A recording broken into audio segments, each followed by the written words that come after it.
Well, good afternoon. As many of you know, there's some cruise ships that people are monitoring, bearing on to southern Florida. I obviously am not in control of the port. That's run by the counties in southern Florida, in this case Broward County, and I know they're in consultation with the cruise ships. Clearly, we're going to be willing to accept any Floridians who are on board. My understanding is that most of the passengers are foreign nationals. I think that they're working on ways to deal with that.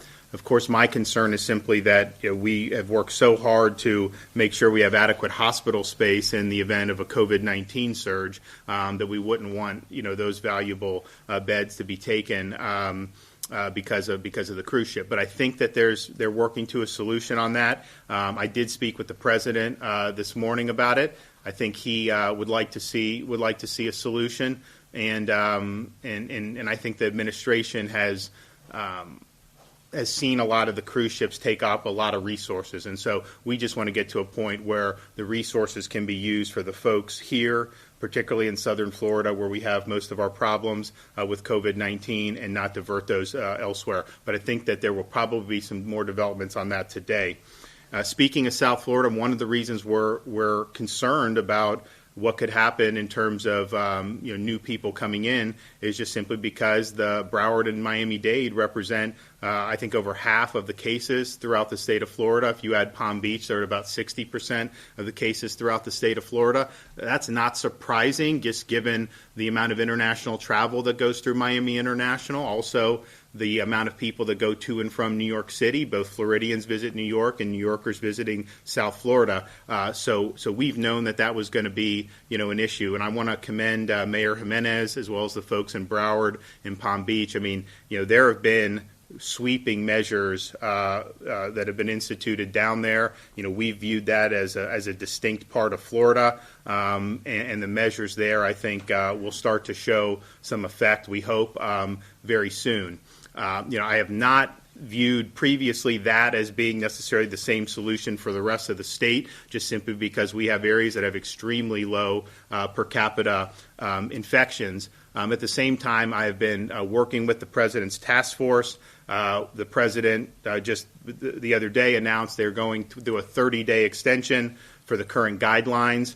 And although the guidelines don't call for any new actions beyond what was there previously, in Florida we did the 15 days to stop the spread. I mean, I think it's clear that represents effectively a national pause.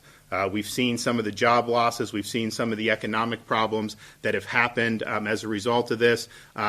We're going to be in this for another 30 days, I think, based off that. And that's just the reality that we find ourselves in. And so given those circumstances and given the unique situation in Florida, I'm going to be doing an executive order today directing all Floridians to limit movements and personal interactions outside the home to only those necessary to obtain or provide essential services or conduct essential activities. And we have the list of essential services that is detailed by the U.S. Department of Homeland Security in its latest guidance. We also are using what has been done by Mayor Jimenez down in Miami-Dade. They've been operating on essential services now, I think, for a couple weeks, and I think they really did a good job and kind of showed us the way about how to do that. Both Jared Moskowitz and Scott Rivkees will be able to add if there are some essential services that we missed. You'll be able to add that accordingly. So, we've been working on this, devoting a lot of resources to Southeast Florida. Obviously, they've been operating under stringent measures now going on, I think, a couple weeks. But this is another 30-day period. And, at this point, I think even though there's a lot of places in Florida that have very low infection rates, it makes sense to make this move now. And, I did consult with folks in the White House. I did speak with the president about it. He agreed with the approach of focusing on the hot spots, but at the same time, he understood that this is another 30-day situation, and you got to just do what makes the most sense. So that order will be coming out momentarily. It will go into effect tomorrow night at midnight, and so people will have that and they can do it. As you look at some of the economic fallout that this virus is causing. We need to do all we can in the state of Florida to mitigate that.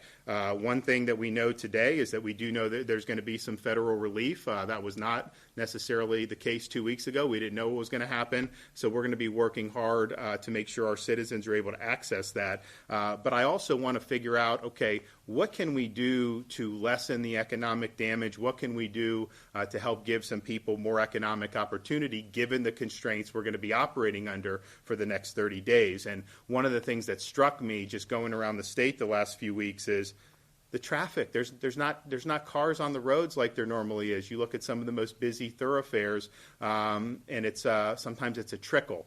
So I think that there's an opportunity to take advantage of that.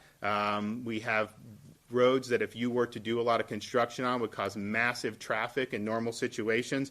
That may not be the case now. And so I have told the Secretary of Transportation here that they need to accelerate $2.1 billion in transportation projects. You have the ability to operate a long time during the day. You can close down more lanes because the traffic isn't what it was, and you can really start to make progress on some of these key projects. So just now, we are green lighting, and we're going to look to do more. The $864 million Howard Franklin Bridge project in the Tampa Bay area, accelerated by almost 4 weeks. The widening of Southern Boulevard in western Palm Beach County, accelerated by nearly 3 months. Miami-Dade, the I-395, I-95 design build project, $802 million reconstructive project being done in conjunction with the local expressway authority, accelerated by 4 weeks. And then finally, the project at Sand Lake near the heavy tourist area of International Drive and Universal Boulevard in Orlando, that will be accelerated by 4 to 6 weeks. And I know for those Floridians who have been in any of those areas that it would be a welcome change if we're able to accelerate and make those infrastructure improvements. So I'm excited. It's sad that we're in this situation, but I'm glad we're able to make the most of it as it goes to some of our cases. We're now, we've done, I think, 63 to 64,000 tests. You're going to see thousands and thousands of more come in. As I look at kind of where we are, and obviously South Florida is just number one. We've surged a lot of resources there. We'll continue to do it.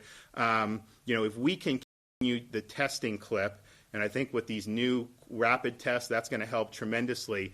Once we hit about 105,000 tests given our population, that puts us in that North Korea range where they tested 1 of every 200 folks. And once you get that or better, you have a really good sense of how this virus is moving, in all the different communities. I mean, there are some places that you test more, you get more positives, but it's kind of the same percentage every time, 6% positive, 6%. There's others like Miami-Dade that as you test more, you get more, but you also get a higher percentage testing positive. So that suggests that it's circulating a little bit differently in that area. But I think that with the ability to test more, that's going to be a huge priority. At this point, all the mitigation that we could do, is done. There's parts of the state where that's going to be tough medicine, but it's uniform, it's done, and now I think that the testing and really embracing as much as we can there is going to help provide us the information that we need to be able to make good decisions, not only about how to fight the virus,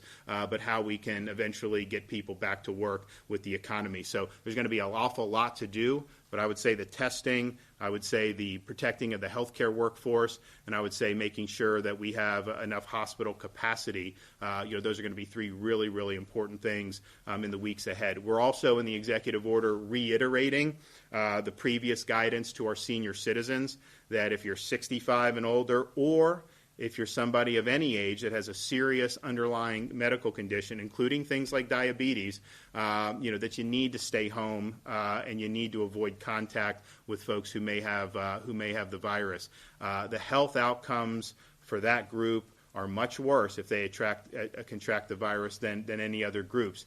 This has been something we've stressed from the beginning. The good news is if you look at the infections, it is skewed more younger than it did, say, 3 weeks ago. And so I think a lot of seniors are heeding heeding the call. I think they're doing what it takes, what they need to do to protect themselves. And ultimately, if the seniors and those who have health problems, if they're staying home, if they're protecting themselves, then I think we're going to be able to get through this okay. So that order will become forthcoming. We'll hopefully have some resolution on the cruise ship, and we're going to continue to be working really hard across the state, but particularly in southern Florida. And with that, I'll take a couple questions. Governor, was it the Surgeon General's comments earlier today that shifted your thinking on a statewide stay-at-home order? No, because I had decided on this, when the president did the 30-day extension, to me, that was, people aren't just going to go back to work. That's a national pause button.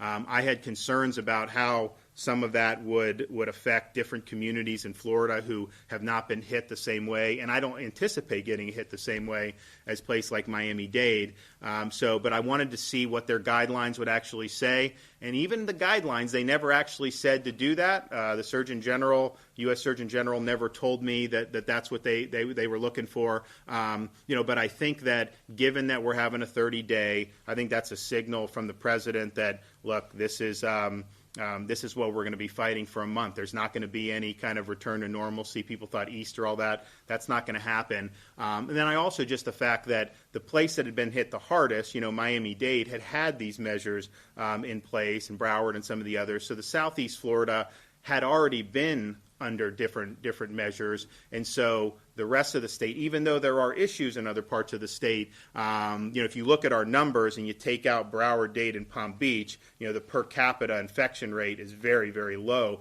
given our population. But I felt that with 30 more days, we should just do it, and I think that'll probably end up being something that that will make sense. We'll see. I mean, we don't really know how all these measures work because it's never been tried on American society before. But I think we find ourselves in a situation where we have a national pause, and we need to deal with this front and center, and we'll figure out on the back end how we get out. Can you follow up from yesterday when you talked about the math situation that Director Moskowitz tweeted about? Who is that hurting? Is that hurting hospitals? Is it hurting school workers? Who is that hurting? Well, yeah, obviously it hurts the healthcare workers for sure. These masks, it's unbelievable. There'll be shipments of masks coming in, and you go to get them. I'm not going to get them, but I mean, like people, they're not there. There's a lot of stuff going on in the market right now. I can't tell you what exactly, but it's not a normal situation given how much in demand those masks are. So this has been one of the things we fought more than anything on. We have received some masks from HHS, but most of the masks we get is, we order so many of them, then we'll get a little bit here, a little bit there, and they just kind of trickle in. And as soon as we get them, they go right out the door. But, man, wouldn't it be nice if you order 2.5 million masks, and they say they're going to be there on Friday, and they show up on Friday, well, then you can distribute them, and the healthcare workforce will be protected. It's been good to send those to the nursing homes because if you look at those two, certainly the Broward nursing home instance, some of the staff and the workers were infected, and they were sick, and they shouldn't have been allowed to go in there. Having a mask on, I think, could be something that could potentially ward off infections for our most vulnerable. Do you think that's criminal? Maybe go ahead. Look, I don't want to say that it is just because I don't have firsthand knowledge, but I can tell you it's shady as hell. That's for sure. Are you calling this a stay-at-home order, and if so, does it carry criminal penalties?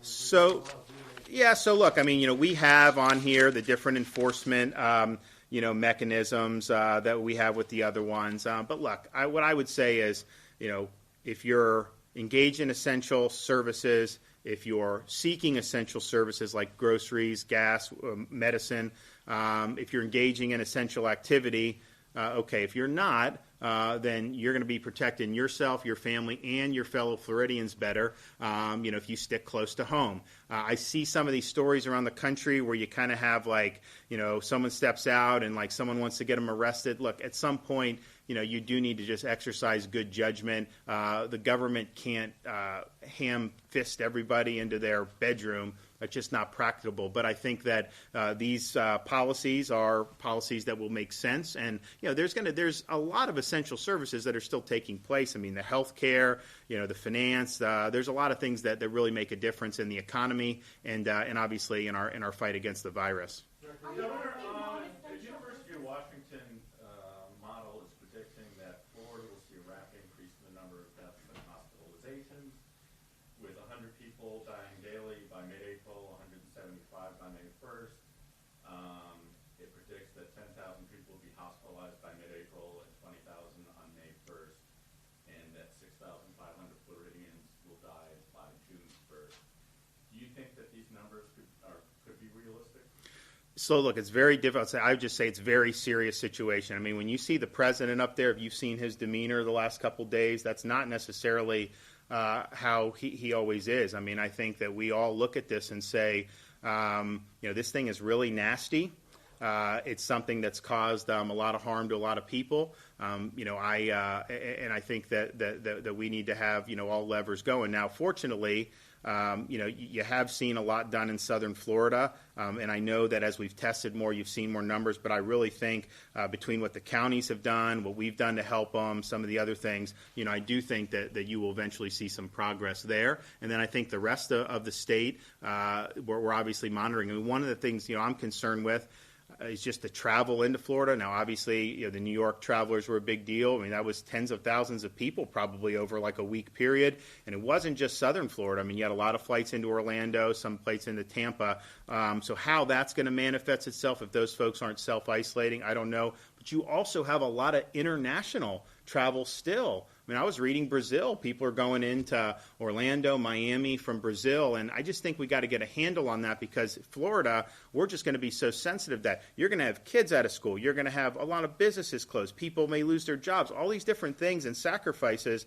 And if someone just airdrops in with more virus in these communities, how is that something that is good? The one thing, though, that I'm optimistic about is just how do you get the society back on its feet? Remember, a week or two ago, people were talking about being in lockdown for 7, 8, 9 months. That is not sustainable for the society. That won't work. But if you look at the advent of things like the rapid testing, the antibodies test, it seems like there's a new product that comes out almost every day now because you have every great mind in our country working on this, that I think harnessing that technology, you're going to be able to have a society that protects against the virus, but is going to allow people to do more than just work at home. And so we're in a much better spot today on that than we were just a week ago. Yes, sir. Governor, is your order going to require non-essential businesses or businesses deemed non-essential to close down? So what it says is it's really an order to individuals saying, you need to, you can engage in essential services, essential activities, but other than that, you need to stick close to home. So, we're not necessarily saying anything to a non-essential business, but under the order, you just wouldn't be able to go into like some of these things and conduct business and be following the order. The flip side of that, though, is that there are some businesses that are non-essential, which, yes, they're not going to have people be able to congregate inside their businesses. But what they can do is, they can do delivery orders or things like that. Maybe if they make things. So there's a whole bunch of possibilities where some of those, quote, non-essential businesses will still be able to do some things, but it's just not going to involve somebody kind of leaving the residence, going in and congregating in a business. Yes, ma'am. Acceleration of these infrastructure projects, if they're happening soon with the safety guidelines in place, is there going to be guidance for the crews that are? Yeah. I mean, I think the good thing about the construction stuff. I mean, they're going to be outside. It's been really hot and humid. I think it's going to cool off a little bit. But I mean, as long as they're not on top of each other, I think that they'll be good. But yeah, DOT is very mindful of that, and I think that I think it'll work well. Governor, you mentioned the capacity of hospitals throughout Florida, but specifically in South Florida. Do you have any projections on when that capacity will be reached, and then will there be field hospitals set up for that event? Well, there have been some projections say that they would be busted by now. I mean, so we're just, we look at the numbers coming in. Obviously, you see, the infection numbers are important, but if you look at the infection numbers, but look at the hospitalization rate from those. So, for example, in Miami-Dade County, by far the most infections of any county in Florida, their hospitalization rate's 6%. So that's a lot less than I think what people typically would assume to be with something like that. I think part of the infection population is skewing a little younger, not requiring hospitalization. So all these things are monitored. We have the bed counts of how many beds are available. I mean, in Dade right now, total available beds is 41% of their beds, 43.4% in Broward. So these are things that you're watching. And then you will start to see at some point indications of some type of a surge, or when you do that, then you know what you need to do. But there's already the field hospitals set up in both Miami and Fort Lauderdale. We have the Army Corps working with us to be able to do more if needed. And then we also have some other facilities we could use. Hotels have offered. We've tried to figure out what makes sense. One of the things that may make sense is put up, especially if it's a nice hotel, put up some of the healthcare workers there, because the fear is if you're a nurse, you go home, you're most likely to get infected in close contact in an enclosed environment. And so if you get infected by someone in your household and then you go to work and then potentially expose others, that creates a lot of problems. So one thing we've talked about is maybe give them a safe place to stay during the real stress period. So we're looking at all that. But yeah, this is something that's looked at every single day. And remember, the whole flatten the curve was the hospital system's got to be able to cope with it. We've done some things like stop the elective surgeries. That's helped freed up beds. And then I think just some of the behavior changes have helped freed up beds, because I think people started taking the hygiene and the social distancing a few weeks ago seriously. I think you probably are going to see, when the March numbers are done, a big drop in flu hospitalizations vis-a-vis last year's March time. And then that's obviously a good thing as well. When you speak about the impact on the economy, I wonder if you're thinking at all about the problems with the unemployment compensation system, the Connect system, that has turned so many people away from being able to use it. Are they in danger of not being able to get the $600 a week federal stimulus coming their way? If they don't get on the state system, they will not. Well, we're it's obviously a priority. I know they're working very hard on it, and you're talking about a capacity for that agency that is so far beyond what they've been able to do. So, I'm going to get a report on that sometime today. But basically, my direction has been don't spare any expense. Hire who we need to hire in order to be able to. Get this done, because it's important for folks. These are not people that are losing their jobs because of anything they did. This is something that there was a shock to the system. And the numbers, you look at the numbers in the restaurant industry, obviously in Florida, the tourism is totally shot right now, so you're going to see fallout there. I know Disney is paying their cast members, I think, at least until the middle of April. And I know a number of businesses are trying to do that as well. But the financial reality is, even businesses that want to do that, you can only do that for so long if you're not operating. And so we think we're going to continue to see an increase in people that are seeking unemployment compensation, and particularly given the shock that this is, and particularly given the fact that sometimes you lose a job, maybe a business goes through a hard time, you could just find another one. Well, it's not that easy right now, and it's through no fault of their own. So that's what we want to do. Follow up on that, because the website was not working, and you had an audit that indicated that it was not functioning before this crisis even happened. Why didn't you fix the website in advance of this? Yep. You talk to the Department of Economic Opportunity. I'm not exactly sure, what they did or not do. But when I dealt with it in terms of the personnel, we actually kept more personnel on than was needed at the time, and but that was in a situation where we had a 3% unemployment rate, so it was just a much different system. But yeah, I'm gonna get a brief on that today, and hopefully we can push that in the right direction. So, but I appreciate you. One last question. How is it Nonessential, and is it going to be uniform for local governments to be able to enforce? That's the last question. Right. So yes, I mean, so you'll see the order, and what it is the Department of Homeland Security published, I think 2 days ago, their thing for essential services, essential businesses. So we're going to identify that, and anything there is considered. And then we're also going to adopt what Mayor Jimenez did in Miami-Dade, because there's some other things that you don't think about that really pose no danger in terms of the virus, but that really do make sense. One of the things that we're very, very clear on in the executive order is pets, and taking care of your pets is an essential activity. And anybody who's selling pet food or something, that's an essential service.